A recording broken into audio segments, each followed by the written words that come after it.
निष्कृतिकालिका छवि चामीकर भासुरात्मानः। निष्कृतिकालिकात कीट और कालिमा से रहित, कीट और कालिमा से रहित। विशुद्ध परमात्मा कैसे हैं? कीट से रहित हैं और कालिमा से रहित हैं। अब क्या है ये कीट कालिमा? तो जो कर्मों की स्थिति है, कर्म को कलंक कहा जाता है, कर्म कालिमा कहलाती है। तो ऐसी कालिमा से रहित, और किट्टी उस कालिमा का ही एक और रूप, किट्टी का कह दो, कालिमा कह दो। तो निष्किट्टी और निष्कालिका, इन दोनों से रहित। वैसे सैद्धांतिक दृष्टि से विचार करें तो सिद्ध परमात्मा 3 प्रकार के कर्म कलंकों से रहित होते हैं। भाव कर्म के रूप में राग द्वेष समाप्त हो जाते हैं। उन भाव कर्मों से जो कर्म बंध रहे थे वो ज्ञानावरणादि द्रव्य कर्म भी समाप्त हो जाते हैं। और जिन ज्ञानावरणी द्रव्य कर्मों से शरीर 9 कर्म प्राप्त होता था वो भी समाप्त हो गया।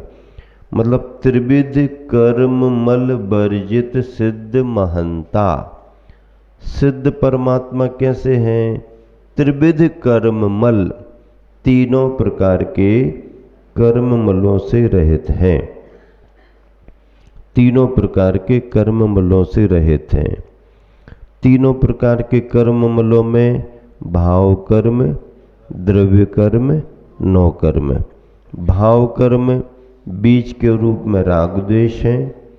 उस बीज से जो वृक्ष का पौधा बनता है वो द्रव्य कर्म है, और उससे फिर वृक्ष बनने पर सब कुछ मिलता है, वो 9 कर्म है। इस तरह से किट्टी, कीट और कालिमा से रहित छवि चामीकर, चामीकर यानी स्वर्ण का नाम है। छवि उसकी कांति, कांति वाले स्वर्ण के समान। मतलब कैसा सोना? सिद्ध भगवान सोने के समान है, लेकिन कैसा सोना? जिस सोने में से किट्टिमा कालिमा निकल गई है, साफ सुथरा हो गया है। भासुरात्मानः, जिसका स्वरूप प्रकाशमान हो रहा है। ऐसे निश्रेय समधिपन्नाः, निश्रेयसम अधिपन्नाः, मोक्ष को प्राप्त हुए। निश्रेयस यानी मोक्ष, तो निश्रेयसम अधिपन्नाः, मोक्ष को प्राप्त हुए सिद्ध परमिष्टि त्रैलोक, तीनों लोकों के शिखामणि श्रियम। अग्रभाग पर चूड़ामणि की शोभा को, शिखामणि श्रियम, शोभा को, श्री शोभा को, किसकी? शिखामणि। शिखामणि अग्रभाग चूड़ामणि की शोभा को दधते धारण करते हैं। मोक्ष को प्राप्त वे सिद्ध परमात्मा किट कालिमा से रहित, दैदीप्यमान स्वर्ण के समान दीप्तिमंत निर्मल आत्मा को धारण करने वाले होते हैं, तथा तीनों लोकों के सिरोभाग पर अधिष्ठित होकर उनके चूड़ामणि की शोभा को धारण करते हैं। सिद्धांत ये है कि जीव जैसे ही कर्म मुक्त होता है, अर्थात अरहंत परमात्मा के अघातीय कर्म जैसे ही नष्ट होते हैं, फिर वो जीव कहाँ रहता है? कर्म नष्ट हो गए तो जीव फिर संसार में नहीं रहेगा, लोक के अंत में जाकर के सिद्धालय में विराजमान होगा। खड्गासन की मुद्रा में मोक्ष हुआ है तो वहाँ पर उस जीव के आत्म प्रदेश खड्गासन में रहेंगे। पद्मासन से अगर मोक्ष हुआ है तो उस जीव के आत्म प्रदेश सिद्धालय में पद्मासन के रूप में रहेंगे। सिद्धालय में दो ही अवस्थाएं, मुद्राएं हैं, अथवा या तो खड्गासन में मिलेंगे या पद्मासन में, बस दो ही हैं। मोक्ष जाने के लिए कैसी भी अवस्था बन सकती, किसी ने उपसर्ग किया, कोई ऐसे वैसे गिर गए, ये हो गया कैसे, लेकिन जैसे ही केवल ज्ञान होगा और मोक्ष होगा तो प्रदेश या तो खड्गासन की स्थिति में अगर वो है तो उसमें, या पद्मासन में, दो ही मुद्राएं स्वर मोक्ष में रहती हैं। तो इस तरह से अब ये जो भी सिद्ध बने हैं, अब सिद्ध में हम क्या कल्पना करें। दूसरी मान्यता वाले भी मुक्त मानते हैं, जीवों को मुक्त हो गए, मुक्त हो गए। अब उनके मोक्ष में अलग स्वरूप है। जैसे बुद्ध ने भी मोक्ष माना, लेकिन बुद्ध ने मोक्ष कैसा माना, सारे कर्मों का अंत हो गया, जीव को मोक्ष हुआ तो जीव का भी अंत हो गया। क्या? जीव का भी अंत हो गया। दिया जलते जलते बुझ गया। अब दिया बुझ गया का मतलब दिया का अस्तित्व ही समाप्त हो गया। तो ऐसे मोक्ष के स्वरूप को मानते हैं, लेकिन मोक्ष का स्वरूप ऐसा नहीं। शरीर छूट जाता है, आत्मा के कर्म निकल जाते हैं, लेकिन जो शुद्धता आई है उस शुद्धता के साथ जीव सिद्धालय में जाकर के विराजमान होता, फिर वहाँ से लौट करके कभी आता नहीं। ये जैन दर्शन की मान्यता का मोक्ष है। इस तरह से इसके पहले उस स्थान पे पद्मासन में जो जीव और उसी स्थान से फिर खड्गासन में, अब मानना दोनों की अलग है। कोई बाधा नहीं होगी। अपने अपने प्रदेशों के साथ अपनी अपनी अवगाहना से जो खड्गासन पद्मासन, एक दूसरे को बाधा नहीं है वहाँ पर, और एक दूसरे के वहाँ रहने से कोई असमानता का बोध भी नहीं होता है। बस शुद्ध समाजवाद वहीं पर है कि कोई किसी भी अवस्था में आए, सबको समानता का अधिकार है और समानता का स्थान है। मिक्स नहीं होते हैं। मिक्स अगर होते तो बाधा आ सकती थी। अपने स्वतंत्र अस्तित्व के साथ रहते हैं, उसमें फिर कोई वहाँ की फोटो लेने तो कोई जाएगा नहीं कि तुम सामने खड़े हो तो पीछे वाले दब गए तुम बड़ी काया वाले हो, पीछे वाले को आगे करो, फिर बाद में फ़ोटो निकालेंगे। फ़ोटो वोटो जिनके शरीर हैं उनकी निकलती है। किन की निकलती है फ़ोटो? किसकी निकलती है? जिनके शरीर हैं उनकी फ़ोटो निकलती है। तो जब फ़ोटो निकलती है तो फिर आगे पीछे करना पड़ता है। ये छोटी छोटी साइज वाले तो इधर आ जाओ, उधर आ जाओ, ऐसा बनाओ, वैसा बनाओ। अब शरीर तो है नहीं। अब शुद्ध निराकार अवस्था में आत्म प्रदेश हैं, तो उन प्रदेशों की कोई फ़ोटो भी नहीं निकलनी, और उनके खड़े होने से आगे पीछे, क्योंकि वो दिखाई तो देते नहीं, उनको भी कोई बाधा नहीं है, क्योंकि निराबाध नाम का गुण उनको प्राप्त हो चुका है। अव्याबाध भी सुख उनको आ गया है। उस सुख में अब कोई बाधा नहीं रहेगी, और निराबाध गुण होने के कारण वह किसी से बाधित नहीं होंगे, किसी को बाधा भी नहीं करेंगे। तो ये सिद्धांत है, जो जीव जहाँ से कर्म मुक्त होता है, ठीक उसी की सीध में जाकर के सिद्धालय में विराजमान होता है। अब मनुष्य लोक कितना है? 45 लाख योजन का, यानी 2.5 द्वीप। 2.5 द्वीप में 2 समुद्र और 2.5 द्वीप है। ये 45 लाख योजन की परिधि है।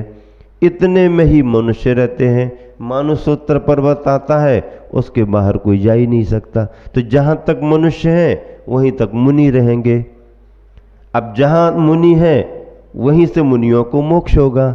तो 45 लाख योजन में मानुष लोक है, तो सिद्धालय भी 45 लाख योजन का ही है। 45 लाख योजन का।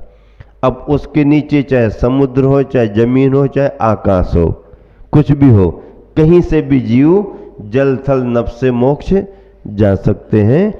उनकी स्थितियां अलग अलग हैं। तो जहाँ से भी जीव मोक्ष जाएगा, ठीक सीध में जाकर के विराजमान। खड्गासन या पद्मासन, उसी मुद्रा में जाएंगे। यहाँ तक कि उपसर्ग अवस्था में अगर शरीर जल रहा है, पैर निकल गया है, हाथ गिर गया है, फिर भी ध्यान में खड़े हैं और उसी समय उनको केवल ज्ञान हुआ, तो केवल ज्ञान के प्रभाव से वह जितने प्रदेश कम हो गए थे अंग भंग होने से, अंग भी जुड़ेगा और प्रदेश भी आ जाएंगे। मतलब पूर्ण सांगोपांग मुद्रा केवल ज्ञान में बनेगी और उसी तरह के प्रदेश पर मोक्ष में विराजमान रहेंगे। ऐसा नहीं कि अंग भंग हो गया तो वहाँ पर अंग भंग उपसर्ग वाले महाराजों की अलग अलग मुद्राएं, नहीं, केवल ज्ञान से वो जो की थे और वहाँ पर सर्वांग सुंदर वहाँ पर रहते हैं। सम्मेद शिखर जी की जब हम लोगों ने वंदना की तो प्रत्येक टोंक पर आचार्य श्री के साथ में, गुरुवर के साथ में वंदना करते थे। तो जाकर के जो तीर्थंकर की टोंक स्तुति की 3 परिक्रमा लगाई, 1 कायोत्सर्ग, स्तुति परिक्रमा कायोत्सर्ग, हर टोंक पर ऐसा होता था। जब आचार्य श्री अंत में कायोत्सर्ग करने के बाद जय, उत्साह में जय बोलते थे भगवान की, तो पूरा संघ जय बोलता था। लेकिन जब जय बोलते थे ऊपर की तरफ देख करके जय बोलते थे। तो आगे चल करके पूछा आचार्य श्री से, आचार्य श्री जय बोलने में ऊपर की तरफ क्यों देखते हैं? तो आचार्य श्री बोले, अरे तुम लोगों को मालूम नहीं है, जहां पर ये चरण बने हैं ना, ये स्थान है मोक्ष जाने का, ठीक इसी से सीध में जाकर के भगवान विराजमान है। इसीलिए तो थोड़ी देर को अपन उन्हीं को ऊपर देख करके और जयकार लगा लेते हैं। मतलब जिस जगह से मोक्ष हुआ उसी की सीध में जाकर के विराजमान होते हैं। हाँ, कौन क्या पूछ रहा?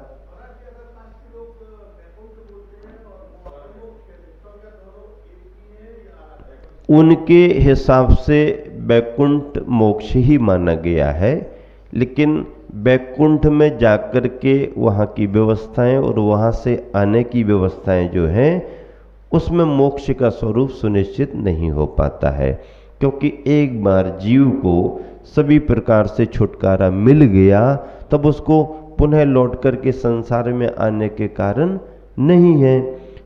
पुनः लौट करके आने के कारण है या लौट करके आता है तो वो अपनी मान्यता से भले उसे मोक्ष कहें, वैकुंठ कहें, लेकिन जैन मान्यता में वो मोक्ष का स्वरूप नहीं है। अन्य ग्रहों में जहाँ तक मनुष्य की गति हो सकती है विमानों से, यंत्रों से, और अगर वहाँ पर जीने के साधन हैं, जीवनोपयोगी सामग्री है, तो वहाँ पर वो जी सकते हैं, कोई बाधा नहीं है। लेकिन सूर्य चंद्रादि ग्रह जो हैं उनमें नहीं जा सकते हैं। अब उनके नाम की कल्पना करके जो भी ग्रह बनाए जा रहे हैं या दिख रहे हैं, वो उनका नाम भले वो रख रहे हैं पर वो वाले ग्रह नहीं है। इस ब्रह्मांड में बहुत सारे उपग्रह आदि आदि हैं छोटे मोटे, उनमें अगर जीवनोपयोगी सामग्री है तो मनुष्य जाकर के जी सकता है। बस इतना ही। अब इसमें देखो, अब अगला श्लोक है, पूजार्थाज्ञैश्वर्यै बल परिजन काम भोग भूयिष्ठै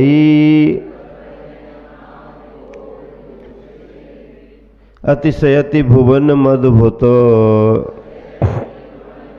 मभ्युदयम् फलति सद्धर्मः। सद्धर्म संलेखना के द्वारा, सद्धर्म का मतलब है जिस संलेखना का वर्णन किया है उस संलेखना के धर्म के द्वारा समुपार्जित समीचीन धर्म, संलेखना के द्वारा समुपार्जित समीचीन धर्म क्या देता है? बल परिजन काम, बल परिवार तथा काम और भोग भूयिष्ठै भोगों से परिपूर्ण, पूजार्थाज्ञ ऐश्वर्य पूजा अर्थ आज्ञा तथा ऐश्वर्य के द्वारा अतिशयत भुवनम संसार को आश्चर्ययुक्त करने वाले तथा स्वयं अद्भुतम आश्चर्यकारी अभ्युदयम स्वर्गादि रूप अभ्युदय को फलता है। दोनों फल बता दिए। संलेखना में अगर केवल ज्ञान हो के मोक्ष होता है तो निर्वाण, निर्वाण में जीव किस रूप में कैसी व्यवस्था वो बता दी। अगर संलेखना के साथ में स्वर्ग जाता है या फिर पुनः आकर के जन्म लेता है तो क्या क्या होगा, उसके लिए कहा गया सम्यक दर्शन ज्ञान चारित्र रूप समीचीन धर्म जिस स्वर्गादि रूप अभ्युदय को फलता है। संलेखना के माध्यम से रत्नत्रय की साधना करके संलेखना के माध्यम से जो स्वर्गादि रूप फल प्राप्त होता है वहाँ पर क्या पूजा विशेष रूप से प्रतिष्ठा आदि धन आज्ञा के ऐश्वर्य से संयुक्त हुआ बल परिजन काम तथा भोग की प्रचुरता के साथ लोक में अत्यंत उत्कृष्ट और आश्चर्यजनक होता है। जैसे ये प्राप्त होते हैं संसार में लोगों को अचरज आश्चर्य होता है, ये कैसे मिला, तो उसने रत्नत्रय की साधना की थी, रत्नत्रय के साथ उसने संलेखना की थी, तो अगर संसार में है तो ये फल मिलेगा और केवल अज्ञान पाके मोक्ष चला गया तो परमार्थ का सुख। इस तरह से ये दोनों श्लोकों का पद्यानुवाद पढ़ें 134 और 135 नंबर का पद।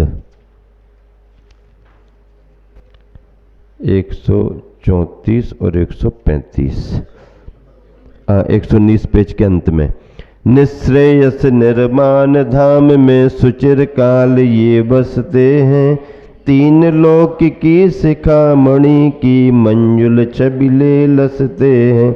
कीट काली माँ रहित कनक की शोभा पाकर भासुर हैं, सिद्ध हुए हैं शुद्ध हुए हैं जिन्हें पूजते आसुर हैं। ऊपर भासुर और नीचे असुर, आसुर यानी सुर देवतादि आकर के पूजा करते हैं। अगली पंक्तियां। आज्ञा पालक सेवक मिलते मिलती पूजा पद पद है, सभी तरह की विलासताएं मिलती महती संपद है। परिजन मिलते योग्य भोग्य बल काम धाम आराम मिले, जग विस्मित हो अद्भुत सुख दे, सत्य धर्म से साम टले।